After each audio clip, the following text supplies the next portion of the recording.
All right, let's jump right into this explainer and unpack a genuine medical mystery. Today we're looking at a prominent American businessman who completely defied traditional psychiatric science. This historical account totally reshaped how we understand addiction, recovery, and the hard limits of human psychology. And the crazy thing is, it all centers around a profound concept that completely baffled the absolute best doctors of the time. So imagine this for a second. We're starting right at the edge of despair, setting the ultimate stakes for a man facing a terminal diagnosis. You're sitting in a clinical office, you've exhausted every resource, every dollar, and literally every ounce of willpower you possess. And then one of the most celebrated psychiatrists in the world looks you dead in the eye and says, "There is nothing more I can do." It's chilling, right? But as we're going to see, this absolute dead end actually became the gateway to something incredible. Section 1. A hopeless state.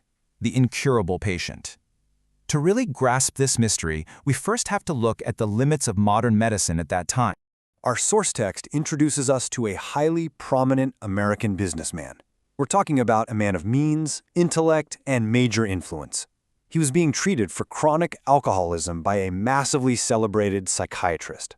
Now, despite having access to the absolute best scientific and psychological methods available, the businessman was just hopelessly trapped. Time after time, he tried to regain control, using his vast resources and deep self-knowledge, but it always ended in a relapse. Imagine being that phenomenally successful in life, only to realize the delusion that you could control this condition on your own had to be completely smashed. The doctor just lays it out perfectly here, bluntly delivering a verdict of certain doom. He explicitly tells the businessman that while his medical and psychiatric methods do work for a lot of people, they are entirely useless for an alcoholic of this specific description.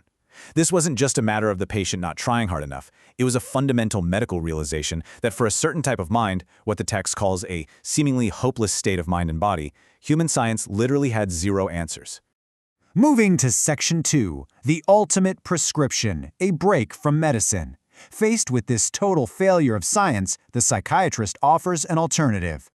The crucial point here is that the only exception to this doomed state of mind is a profound, non-clinical phenomenon. When the desperate businessman asked if there were any exceptions at all, the doctor replied with this exact sentiment. He noted that since early times, the only way people with this specific chronic condition survived was through what he termed vital spiritual experiences. It's kind of wild when you think about it. A man of hard science freely admitting that the only effective treatment was something completely outside the realm of clinical understanding.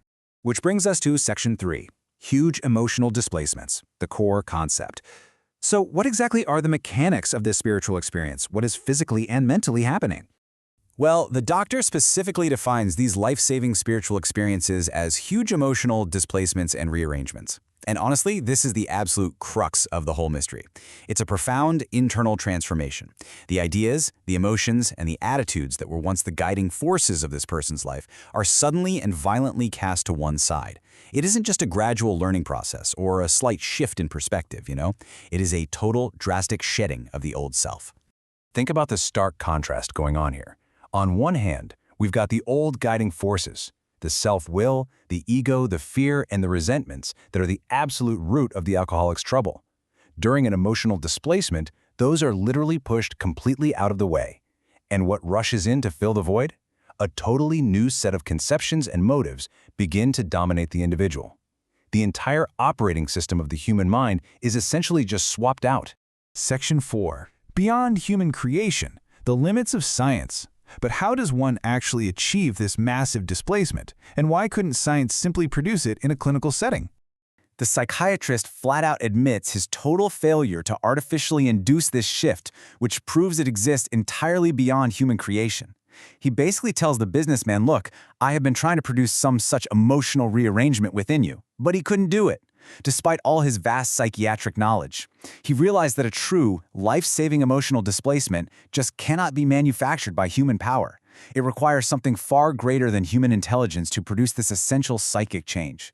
Now, upon hearing about spiritual experiences, the businessman actually felt a huge wave of relief. He thought to himself, well, hey, I'm a good church member. But even his good standing as a church member wasn't going to cut it. The doctor completely destroyed that false hope right there, explaining that his current religious convictions, while totally fine, did not spell the necessary vital experience. Intellectual self-knowledge and standard religious habits are entirely ineffective against this condition. What is actually required is a complete and absolute psychic overhaul. So let's tie this all together. Because this condition baffles human science, these displacements are strictly beyond human creation. And because the alcoholic has literally lost all power of choice in drink, this psychic overhaul is an absolute life-or-death necessity. It's not an optional therapy. It is a total restructuring of the personality that replaces self-will with a reliance on a higher power. Finally, Section 5, a new design for living, the aftermath. What does life actually look like on the other side of this medical mystery, once the old self is entirely cleared away? By casting aside that self-will, the individual undergoes a complete restructuring of their personality, literally making room for what the text calls a new design for living. Step 1 is that painful shedding of the old, self-driven perspectives. Step 2 is that crucial admission we just saw in the doctor's office, admitting complete human powerlessness.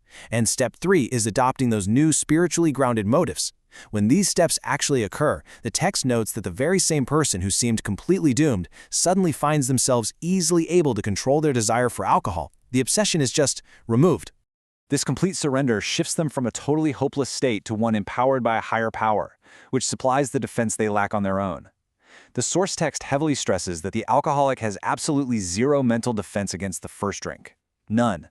Their own mind is going to betray them every single time. But by undergoing this huge emotional displacement, they open the door to a relationship with the Creator. And it is that relationship, that new spiritual consciousness, which ultimately provides the vital defense against the first drink. They basically stop playing God and let a new director run the show. I want to leave you with this final, really provocative thought to reflect on regarding the guiding forces in your own life. We've just explored a fascinating medical mystery where a man had to completely abandon his old self just to survive. But you know, this concept goes way beyond alcoholism.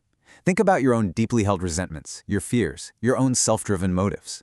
If all of those were suddenly displaced today, what kind of new design for living would rush in to take their place? What would dominate you if you finally got out of your own way? It's an incredible thing to think about. Thanks for joining me for this explainer, and I hope this gave you a clear structural understanding of this truly fascinating phenomenon.